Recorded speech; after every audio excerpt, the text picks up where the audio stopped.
Also, I've seen somebody recommending on YouTube to invest $250 every month for the next 25 years so that you can be a millionaire. I'm not saying this cannot be true, but do you really think that saving $250 is the best number for you that can suit your budget? Do you really think that everybody can afford that?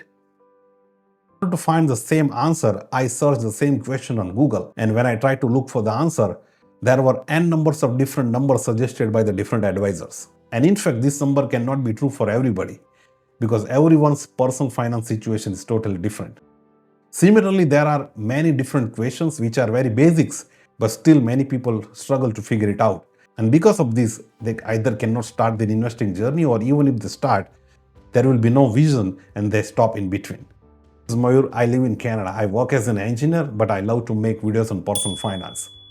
Answering top 5 most basic questions people are thinking about their personal finance on a very popular social media platform called Reddit. Let's see if you have similar question in your mind too. And I'm sure that there will be at least 2 or 3 questions that you have been struggling with for so long. So let's start it. So let's take the first most popular question. People were confused how much to save every month.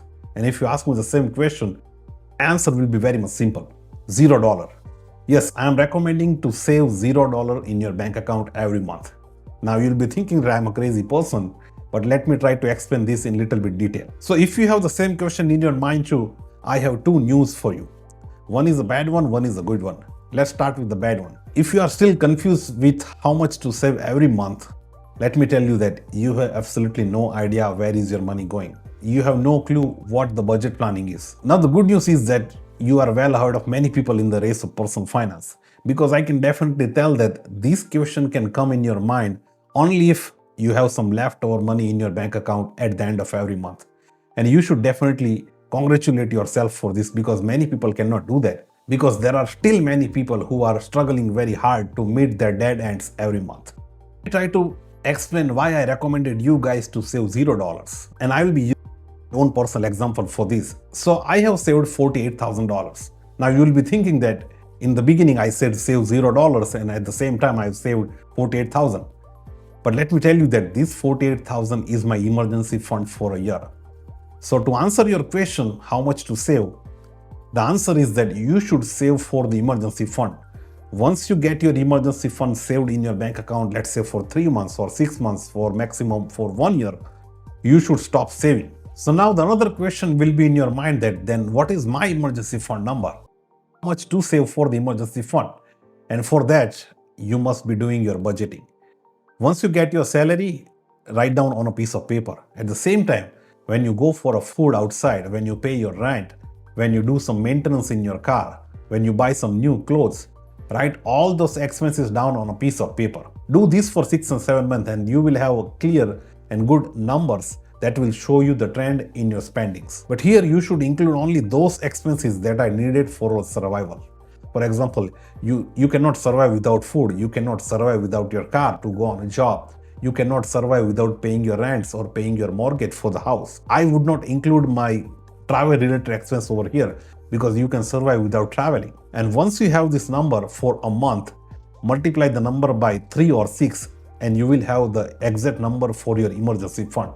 I would recommend to save at least for 3 months and maximum for a year. You will be wondering that once I saved for the emergency fund for 3 or 6 months, what I will be doing with the money that I'll still left over in my bank account. I'll be talking about the same in the next part of the video. Stay tuned. So let's move to the second important question, and the question is, do first when my salary gets credited in the bank account? Well, this is a very but most important question, because this can definitely set your financial future if it is done properly. Now to answer your question, I would recommend you to open 2 more accounts in addition with your salary account. You already have one account in which your employer is crediting the salary. The second account will be your accounts for need, and the third account will be account for the investment. Now, I do not want you to spend a single penny from your salary account. I want you to move money from your salary account to the needs account and the investment account. And I will talk about why in the later part of this video. Now, once your salary gets credited to your salary account, move at least 50% of that to your needs account. And this is your budget for the whole month. You can use this money for your survival. Anything that you need for your survival, you will spend from here. and make sure you write it down in a piece of paper so that we can track whether you are on the right track or not. The money in your needs account is not for buying clothes every month. It is not for going out for the pizza party every Friday night. This money is only for the survival. And the next, transfer at least 20 to 30% of your money from your salary account to the investment account, because now you already have your emergency fund. I do not want you to save anything. I want you to start your investment journey, and for that you need to know the numbers. So the number is 20 to 30% of your salary should be going towards the investment. Even if you have not started investing, I want you to transfer that money from your salary to the investment account, because if the money will be sitting idle in your salary account, you would have thought of spending. But since it is in your investment account, you know that that money is only for the investment. You cannot touch it. Now, investment account you can open with any financial institute in your country, whether through the bank or any private brokerage companies.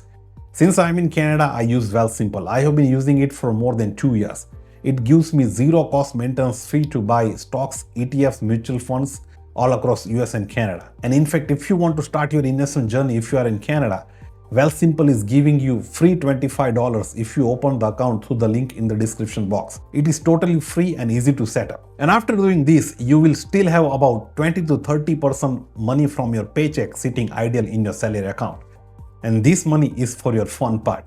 You can use this money to go on a vacation. You can use this fund to buy clothes every month if it permits. This money is to enjoy the life, because I do not want you to live on a strict budget. At the same time, you do not live the life. And these are the simple basic steps that you need to follow once the salary is credited in your bank account. This is nothing but this is called budgeting. People have been portraying budgeting in a very complex way, and people think that once you do the budgeting, your life will be hell. But it is not like that. If you do it with a proper system, you can have the easy and best financial life ever. Question number 3 is in the same series, and it is about which is the best budgeting tool available on the internet. I must tell you that many personal advisors have made this topic very confusing. They are promoting their own made budgeting tool, which is very complex to understand and at the same time very boring to enter the data. And that's why many people are still confused which tool to use. But we already saw that at the same time, budgeting is very important. Budgeting will tell you how much you have money to spend in your vacation. It will tell you how much money you have to invest. It will tell you how much you have money to spend for your survival. Since it is a very boring task, this in a very simplest way. There is no fixed tool for this. People in my father's age used to write down their expenses on a piece of paper. Like if I talk myself, I have been using a digital application in my phone from like many years. The application name is Spendee. Like there is no promotion of this, but when I was looking for some applications, I downloaded this to give a try, and like I liked it. I have no problem against it, and I have been using it from almost last 10 years. If you need that application in your phone, I can leave the link in the description box. In fact, it really works well in both iOS as well as Android.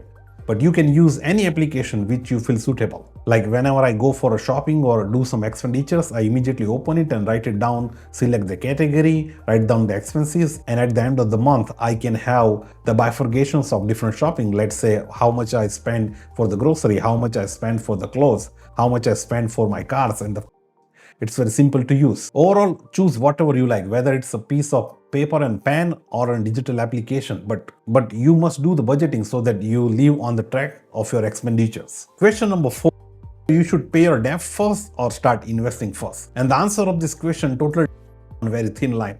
It depends on which kind of loan you have. There are two main types of loans: bad loans and the good loans. For example, if you are a student and you have lended some money from the government, the loan you might have in the range of 4 to 12 percentages. At the same time, if you have some personal loan from a personal finance lenders or from the bank, the interest rate might be ranging from 18 to 20 percentages. For example, if you have a home loan, these days it ranges from 4 to 5 percentages.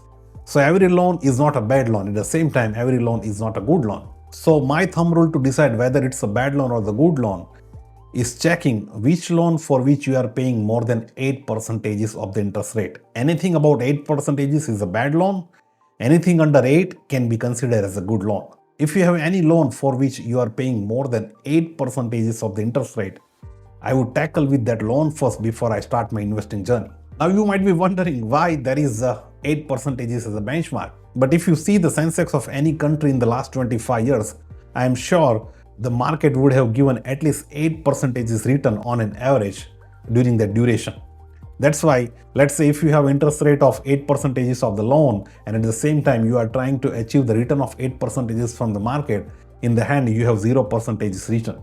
So it's better to tackle with that loan first without paying more interest on that. Then you start investing. You can have better numbers in your life when you retire. Now there is one exception here. Let's say if you have a home loan or the business loan for which you are paying from 4 to 5%, 10 to 15%, I wouldn't advise you to shut down your business loan, because these all loans like the home loans or the business loans are going to reward you some assets from which you can make more money.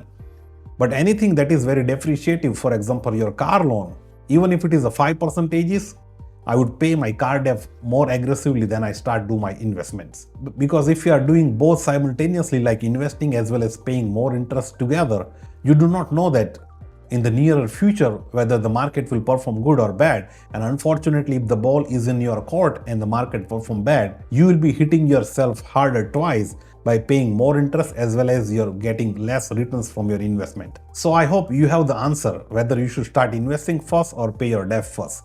Just decide which kind of loan you have, then move ahead. And the last question in this series, can I start investing with $100 or $1,000? I can definitely tell that the will be going on in many people's, especially the students who are in their universities or the people who just have started their first job in their career.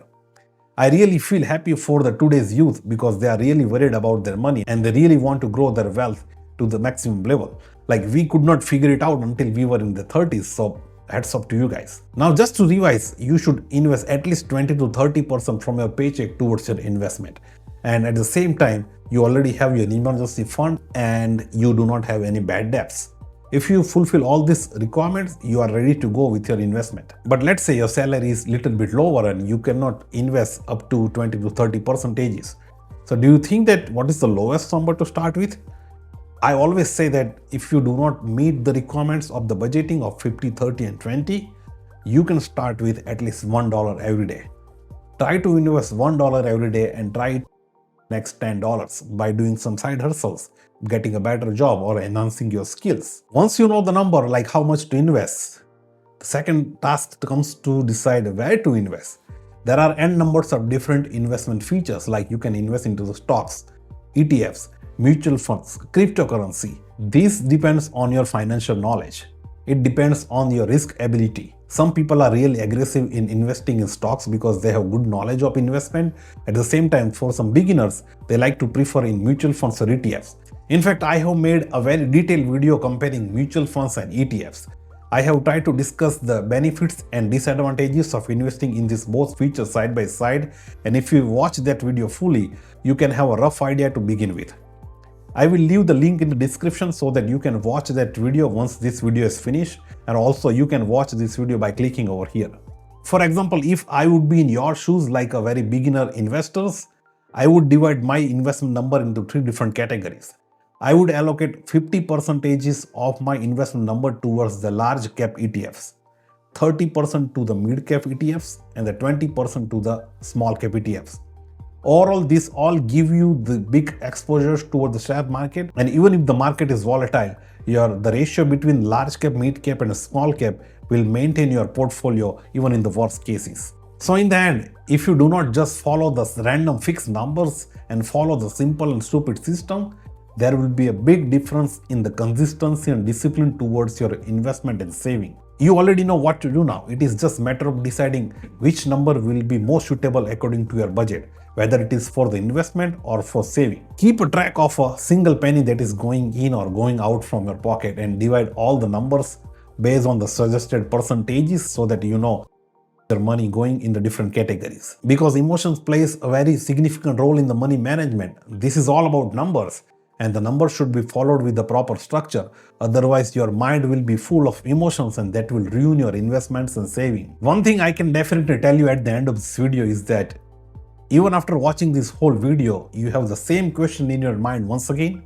I must tell you that you have never followed a simple and stupid system. Just follow the system for a longer term and your financial life will be so much easier and happier. I hope I was able to answer this all question to the satisfactory level.